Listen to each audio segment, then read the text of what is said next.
A good night of Shabbos, entering in the Shabbos of Vayetze, Parshas Vayetze.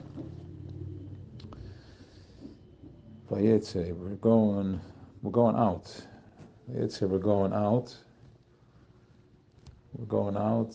and we're entering in a new space. We're going out of Be'er Shava. Be'er Shava is the Be'eres that of Ram Yitzchak that they dug, and some of them were closed and some of them were not closed back by the Pelishtim. And that is, Be'er Shava is the seven midas. Within the seven midas that we operate from, we operate of. And entering into Charan is Charan Af. Charan is the dream state. Charan is where there is separation of Olam HaPirid, where the ego steps in. And this is where the worry comes in, the past and the future. The ego is self-centered, where is it's Olam HaToyu. It's where the attributes, the midas, are not working with each other. They're overtaken. There's an ego. They're overtaken by each other. One dominates completely over the other. And when there is only one, when you stand on one toe, you can't stand for too long before it collapses.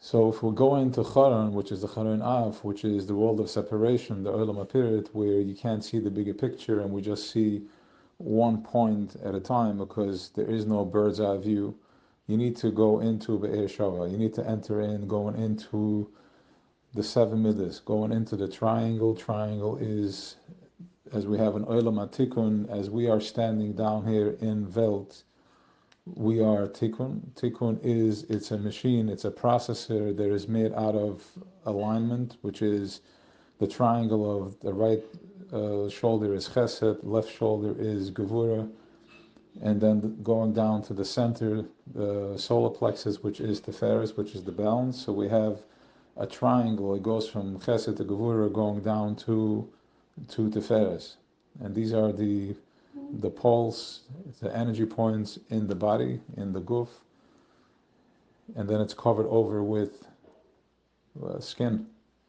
But ultimately, in going from there to Netzachod, which is the right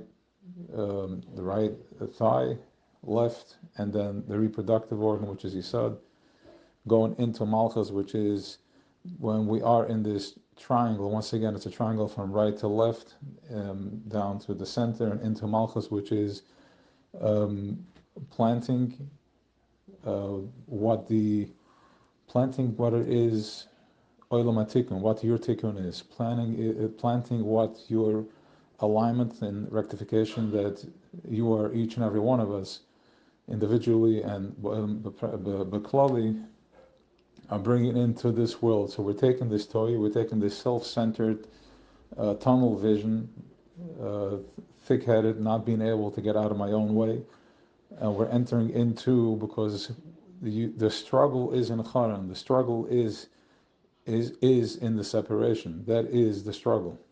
Separation is only seeing one point at a time. But if you are in Charan, which we are, because Ya'akov went out and into Charan, you have to activate the Be'er Sheva, which is you have to go inside in getting in touch with the full body experience, and from that place you can see the bigger picture and you can start picking up this, start gliding. And what does Yaakov put around his head?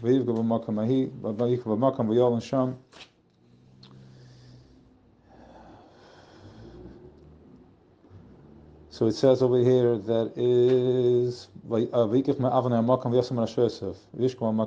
is he took stones and he put it around his head. You put it around his head. What is this? These stones are aleph beis. These are the oisias, they're the letters. Aleph beis. Right? Avanim is aleph beis. Aleph beis is with two letters. You build 4 houses, which is, you can have 2 words, av and ba, and then if you put 3, you add another letter to it, you can build more. You can build 6 houses, which is structures. If you have the right oisias, until now you operated only with a limited amount of oisias, but if you put in the right letters, you add the right letters, you can start building bigger and bigger and more options of reality, more options of your reality, of the thinking that you have to bring into this toyu, into this chaos that we are all right now in the center of. We're in Charan, the wind is blowing, it's confusion. So you have to go inside with going into Be'er Sheva, back inside. But now that we're in Charan, you have to go back to going to inside, going into the to the attributes, and having the triangle in the head, which is right brain Chochmah, left brain Bina, and center Das, which is right brain is intellect, and left brain is understanding, Bina, understanding, and then Das is the connector, and then on top of that is also the Keser. So it's once again a triangle. I have 3 triangles, a triangle effect, and they keep feeding off each other. So as you go into the Be'er Sheva, which is the 7 attributes in the body, but it also, you need to activate the Moichan, also the triangle from on top, and that is the Avonim, the rocks and the stones that you're putting in, and that's what you bring into your heart, and then from your heart back into your head, and going back and forth, knowing where it's at and knowing where you need to go back and forth from and to. So you have to surround your head with the stones, with the Avanim, with the aleph beis. Broaden your library of options of how to think, and not staying stuck in the same pattern over and over again. It's important to know that last week, when Esav wanted to give the brachas, Yitzchak wanted to give the brachas to Esav, and Rivka overheard, and she told Yaakov that he should go and bring the Gediyah to bring the goats, and to make food for Yitzchak Avinu, and he should take the brachas. And Yaakov says that, what if he feels my hands, and what if he recognizes that it's not me? And then Rivka tells him Shema B'Koili twice, and listen to my voice. And when he comes in, exactly as he suspected or predicted, his worry, that's exactly what happened. That Yitzchak told him, I want to feel your hands and see if it's you. And then his mother told him, listen to my voice. Shema B'Koili, Ata B'ni Shema B'Koili. Yeah, Ben Yud, yes. So Ata B'ni is Ben Yud, is the son of all the 10 spheres, rather than Olam HaTikun, rather than Esav, which is Olam HaToyu, which is not the 10 spheres. He operates with one at a time. When he sees something, he can't, he just loses himself, because he operates only with one of the attributes. That's Olam HaToyu. That's why the Shvira happened. So as Yaakov Avinu tunes in and he taps into his mother's voice, he receives the brachas. He gets the brachas. And this week we're going into this it's a dream state. The whole Charan thing, it's a dream. So not necessarily, let's just say like this, let's not get carried away. It's not that it's an illusion. We are really here, and if you get hurt, it's going to hurt. But rather the setup, the space, the state of mind that we're living in, that is a dream. It's fogged up. It's like the head is over here. Sulam of Arza, the 2 legs are the sulam, they're the ladder, they're here, they are down here on earth. V'rosh Magia Shamayma. So the legs are here in in dream state. And if you are operating only with the legs, then if you walk like a behemoth, that's a chayd, then you are in the dream. You're in the dream. But if you go in Rosh Magia Shemaim, if you go into the Al-Abyss and the Oasis and the letters, you're like, what is it? What am I doing? What did I do today? When you're doing a good deed, or when I learned something, daven, tefillah, the whole thing is about tefillah. So when I do that, is Rosh Magia Shemaim. In other words, you can activate Olam HaTikun. You can activate with a full deck of cards. And then Malach Elikim, Olam V'Yordim Boy. Instead of being stuck in my das tachten, in my low level, low vibrational avonim that I have in my head, because I'm operating only from my ladder, from my dream state, I'm stuck and going in a repetitive cycle over and over again.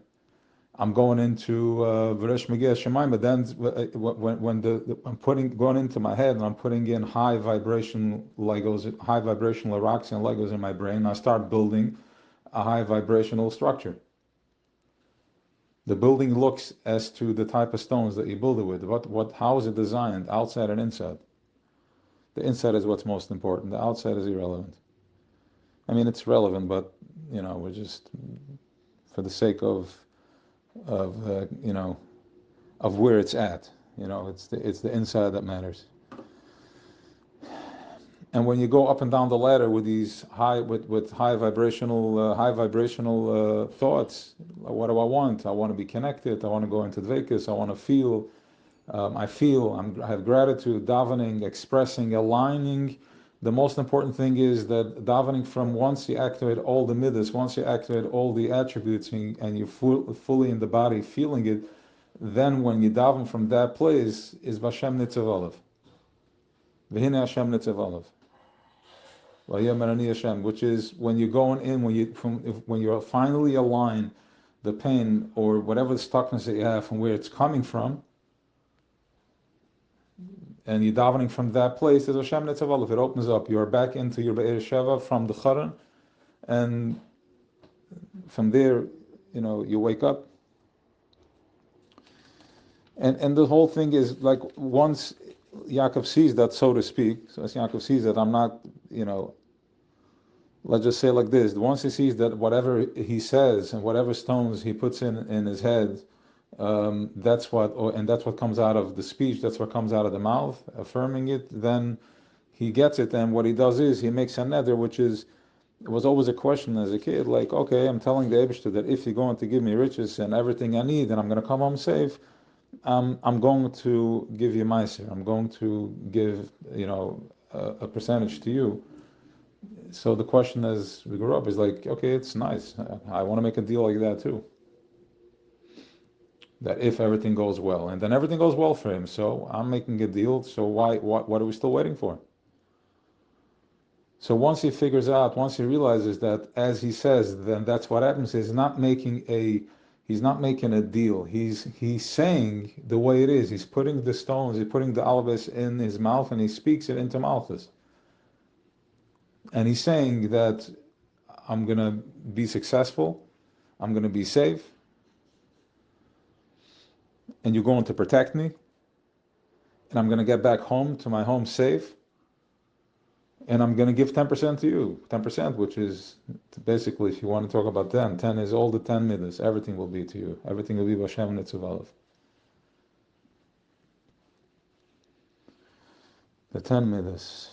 Aser Asren Yelach. So then, if you live in the 10%, which is the 10 midas, or even, with a percentage of each one of them, then everything is, you're aligned. You're connected. And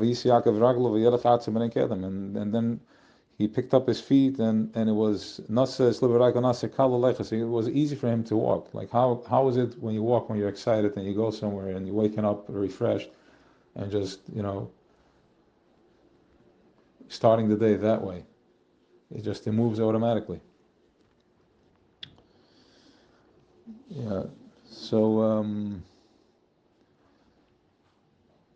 going into the triangle, going into self, that automatically dims, that automatically, the light in the brain that holds that strong stuckness, once you shut the mind down, you go into stillness, you shut down the mind, then the dream also gets lighter and lighter and lighter. And then as a Ratzav Shuv, you go back, and then you come back, the muscle gets stronger, and then there is a shift. Then there is a shift. The shift is because it can only exist with the brain waves that's being sent out. As the light bulb, if the light bulb, imagine if the light bulb in the brain is at 100% light, and then you dim it to 80, and then 50, 40, 30, what happens? The shadow becomes bigger and bigger and bigger. And as you open up the light, the shadow becomes less and less and less. The darkness becomes less and less and less. So as you go on dimming the light, and you're becoming more and more aware of the illusion of the stuckness where you're at, until when the light is completely out, that's when there's the Bria Yashmayan. Completely out is that, we're going into Charan, how many days are just a struggle, there's nothing. And then you come back and you find the moment in yourself, and then you enter back into the space of separation, until there is an understanding and there's a connection. There's an understanding as there's an understanding where it's at, and to see that the separation that we are in is just to awaken every fiber in the body. But of course, there has to be a ratzav v'shuv. You have to first have one moment of connection, and then going back, and then there is like the plane takes off, and then there is a pause for a minute. It balances out, and then you go forward, and then back and forward.